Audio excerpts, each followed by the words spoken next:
وکان اللہ قویا عزیزا، اللہ غالب ہے، اللہ قوت والا ہے.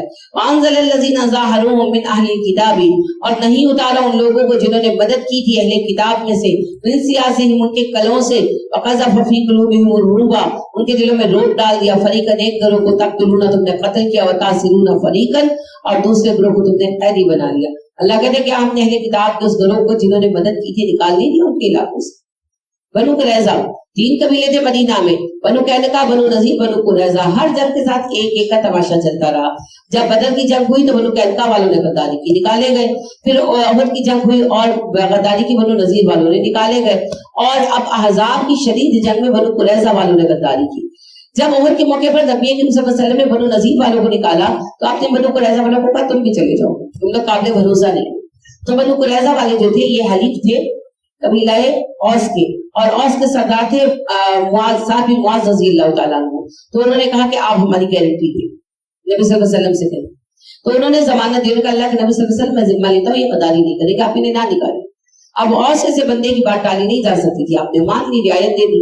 اب ان بے حیاؤں نے عین جنگ میں تکلیف دی. مسلمان بہت زیادہ پریشر میں تھے، پوری دنیا میں اللہ کے سوا کون مددگار تھا، اور گھرے بیٹھے تھے. عین اس وقت انہوں نے عورتوں بچوں پر حملہ کرنے کی اسٹریٹجی جو ہے بنائی اور اس پر عمل کرنے کے لیے ریکی بھی شروع کی. وہ تو یہ ہے کہ نبی صلی اللہ علیہ وسلم نے چونکہ جاسوس مقرر کر رکھے تھے، اطلاع مل گئی اور آپ نے حفاظت کا بندوبست کر دیا. مسئلہ تو بہت بڑا تھا. اب بے شک مسلمان جنگ پر تو رہے مگر دل میں پریشانی تو تھی، غم تو تھا. اب ایسی صورتحال میں حضرت سعد کو بہت تکلیف ہوئی کہ یہ میری وجہ سے قوم پر یہ مصیبت آ گئی، ورنہ نبی صلی اللہ علیہ وسلم تو نکال ہی رہے تھے ان کو. تو حضرت سعد نے 2 دعائیں مانگی، بلکہ 3 مانگی اور تینوں ہی قبول ہوئی. انہوں نے کہا اللہ جی اگر یہ جنگ کے بعد قریش مکہ کے ساتھ جنگیں باقی ہیں تو مجھے زندہ رکھ، ورنہ مجھے شہادت عطا فرما، اور اللہ مجھے اتنی مہلت دینا کہ بنی قریظہ کا فیصلہ میں کروں. تینوں دعائیں قبول ہوئی، شہادت بھی ہوئی. اللہ نے جو ہے اس کے بعد کوئی بڑی جنگ نہیں، فتح مکہ میں جنگ تو ہوئی نہیں. تو حضرت سعد کو نا تیت لگا، جو ان کی نا جو ہے ایسی رگ کاٹ گیا جو بلڈ وین تھی، تو خون نہیں رک رہا تھا. تو بہرحال پھر وہ علاج وغیرہ کیا، کوشش کی، خون رک گیا، سعد بیمار تھے. اب جنگ ختم ہو گئی، بنو قریظہ والوں کو محاصرہ کیا گیا.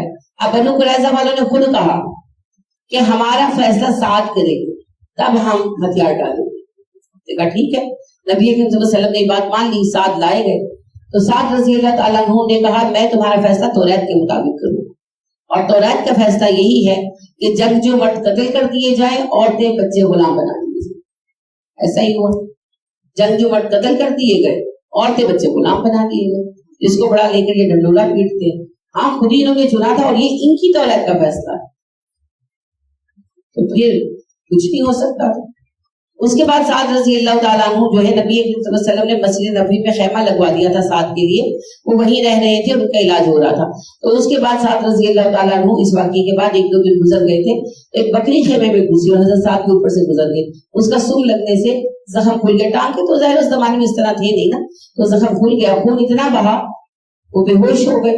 خون اتنا بہا لوگوں کو تب پتا چلا جب خون خیمے سے باہر نکلا، تو لوگ گئے تو حضرت سعد شہید ہو چکے.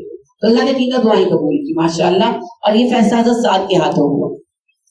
وَأَوْرَثَكُمْ أَرْضَهُمْ، وارث بنا دیا اللہ نے تمہیں زمین کا، اللہ نے تمہیں ان کی زمین کا، یعنی ظاہری بات ہے بنو قریظہ کے علاقے کے ہاتھ میں آ گیا. وَدِيَارَهُمْ، ان کے گھر، وَأَمْوَالَهُمْ، ان کے مال، وَأَرْضًا، اور زمین، لَمْ تَطَئُوهَا، جسے تم نے گھوڑے تلے روندا نہیں، یعنی کہ تمہیں وہاں گھوڑے نہیں دوڑانے پڑے، اللہ نے تمہارے قبضے میں دے دی. وَكَانَ اللَّهُ عَلَىٰ كُلِّ شَيْءٍ قَدِيرًا، اللہ ہر چیز پر قادر ہے.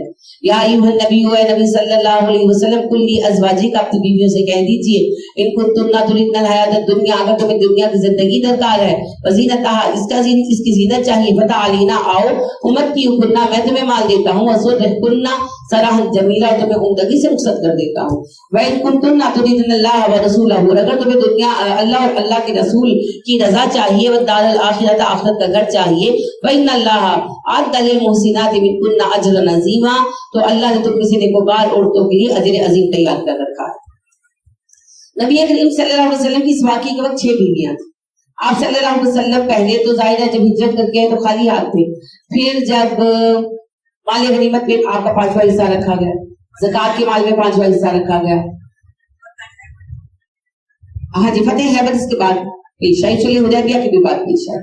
ابھی جو ہے وہ فتح خیبر نہیں ہوئی تھی، لیکن بنو نذیر کی فتح ہوئی تھی، تو بنو نذیر کے مال بھی آ گئے تھے. بنو نذیر کا مال اللہ نے کہا نا، آپ نے پڑھا ہے کہ بنو نذیر کا مال جو ہے وہ نبی کا مال ہے.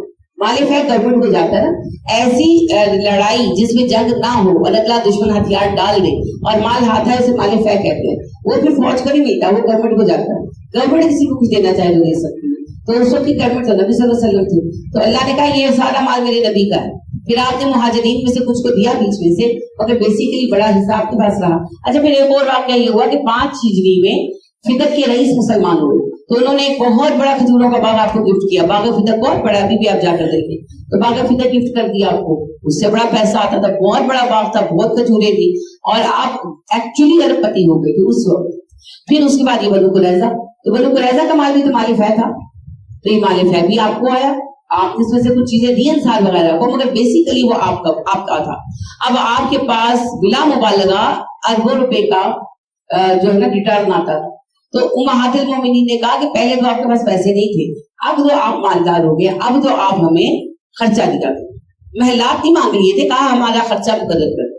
آپ صلی اللہ علیہ وسلم نے کہا بھائی بات یہ ہے، مہاجرین آتے ہیں، ان کی آباد کاری ہے، جنگیں ہیں، یہ 3 بچے ہیں، اتنے مسائل ہیں، میں تو لوگوں کے خرچے ورچے نہیں مقرر کر سکتا. تو خواتین نے ذرا اصرار کیا اور پھر آپس میں رائے کی، اور 6 کی 6 جو بیویاں ہیں انہوں نے کہا بھائی آپ ہمارا خرچہ مقرر کریں ورنہ ہم نہیں مانتے. بس ذرا جیسے ہوتا ہے نا کہ روز آئی تو بات شروع، روز آئی تو بات شروع، ریپیٹ ہونے لگا. آپ ناراض ہو گئے. آپ کی یہ مزاج نہیں تھا، آپ سختی نہیں زیادہ کرتے تھے، آپ نے ہلکا پھلکا منع کیا. مگر آپ جیسے وہ جس کو کہتے ہیں نا گھر آئے تو خواتین نے بات شروع کر دی، گھر آئے تو خواتین نے بات شروع کر دی. اب آپ اتنا فیٹ اپ ہوئے کہ آپ نے کہا مجھے تم لوگوں کے ساتھ رہنا ہی اور الگ چلے گئے. تو اب صحابہ بیچارے بڑے شوق ہوئے. تو عمر فاروق رضی اللہ تعالیٰ عنہ بیان کرتے ہیں ان کا گھر الموالی میں تھا اس وقت میں. تو ایک دن وہ آتے تھے، ایک دن ایک انصاری صحابی، انہوں نے ان کے ساتھ باری بنائی ہوئی تھی. تو کہتے ہیں کہ ہمیں جتنا رومنس کے حملے کا خطرہ تھا تو ہم ہتھیار سرہانے رکھ کے سوتے تھے. تو زور زور سے کہتے دروازہ بجا. اس دن میری باری نہیں تھی، میرے انصاری بھائی کی باری تھی. تو کہتے میں نے کہا حملہ ہو گیا، بیوی سے کہا، اور دروازہ کھولا تو وہ انصاری کھڑے تھے اور رو رہے تھے. تو کہتے میں کہ کیا ہوا، حملہ ہو گیا؟ کہنے لگے نہیں، اس سے بھی بڑی بات ہوگی، نبی صلی اللہ علیہ وسلم نے بیویوں کو طلاق دی. تو کہتے ہیں میں نے کہا حفصہ تمہاری برباد ہو گئی. کپڑے پہنے کہتے میں وہاں پہنچا تو دیکھا کچھ صحابہ رو رہے تھے، کچھ پریشان تھے، بس یہی ماحول تھا. اندر کیا تو حفصہ رو رہی تھی بیٹھ کر. کہتے میں نے کہا کہ اب تمہیں قرار آ گیا، کتنی بار میں تمہیں منع کیا تھا کہ نبی صلی اللہ علیہ وسلم کے سامنے زبان نہ چلایا کرو. کچھ بھی نہیں بولی، ظاہر ہے خود بہت پریشان تھی. تو پھر کہتے ہیں میں نبی صلی اللہ علیہ وسلم کی طرف گیا جو جس کمرے میں آپ تھے. تو ان کے غلام تھے نافع، نبی صلی اللہ علیہ وسلم کے غلام تھے نافع آزاد کرتا، وہ باہر بیٹھے ہوئے تھے. تو انہوں نے کہا کہ نافع نبی صلی اللہ علیہ وسلم سے پوچھو، یہ کے اندر جانے لگے تو نافع نے روکا نا. انہوں نے کہا نبی صلی اللہ علیہ وسلم نے کہا تھا کسی کو اندر نہ آنے دینا. تو انہوں نے کہا اچھا جا کے پوچھو کیا اوبر مل سکتا ہے. تو نافع گئے واپس آ گئے. تو کہنے لگے کہ میں نے پوچھا پر آپ نے کچھ جواب نہیں دیا. عمر کہتے میں مسجد میں آ گیا، پھر دوبارہ گیا، میں نے کہا اچھا جاؤ میرے لیے پوچھو. تو پھر گئے، پھر پوچھا، واپس آئے. کہنے لگے کہ میں نے پوچھا پر آپ نے جواب نہیں دیا. تو کہتے ہیں میں نے باہر سے ہی آواز دی اللہ کے نبی صلی اللہ علیہ وسلم میں حفصہ کی بات کرنے نہیں آیا. تو پھر نبی صلی اللہ علیہ وسلم نے بلوا لیا. تو اندر گئے اور یہ جو کہتے ہیں میں نے دیکھا کہ آپ چٹائی پر لیٹے ہوئے تھے، ایک طرف کچھ مشکیزہ لٹک رہا تھا، مٹھی پر جو ایک تھیلی میں بدے پڑے تھے. تو کہتے میری آنکھوں میں آنسو آ گئے. نبی صلی اللہ علیہ وسلم نے کہا کیا ہوا اور آپ عقیدہ کیوں ہوئے؟ تو کہتے میں نے کہا کہ کیسے کو کس طرح تو شان و شوکت سے جی رہے ہیں آپ، اللہ کے نبی ہو کر اس حالت میں. آپ نے کہا اللہ نے انہیں دنیا ہمیں آخرت دے دی اور آپ اس بات سے راضی نہیں ہیں. کہتے میں نے کہا جی میں اس بات سے راضی ہوں. پھر کہتے میں نے فردر بات کی کہ ہم مکہ میں تھے تو ہماری عورتیں ہمارے قابو میں تھی. مدینہ میں عورتیں جو ہیں وہ کافی آزاد خیال تھی اور مردوں کی برابری کرتی تھی. ان کی دیکھا دیکھی ہماری عورتیں بھی اس بات چلانے لگی تو ہم ان کے آگے خاموش ہو جاتے ہیں. تو اس وجہ سے یہ جو ہے نا ذرا تیز ہو گئی ہے خبر. تو کہتے ہیں میں نے اس بات پہ نبی صلی اللہ علیہ وسلم مسکرا دیے. تو کہتے میرا حوصلہ بڑا. میں نے کہا مجھے صرف اتنا بتا دیں آپ نے طلاق دے دی ہے یا آپ الگ ہوئے؟ آپ نے کہا نہیں میں صرف الگ ہوں، میں طلاق دے دی. تو سب کو حوصلہ ہوا.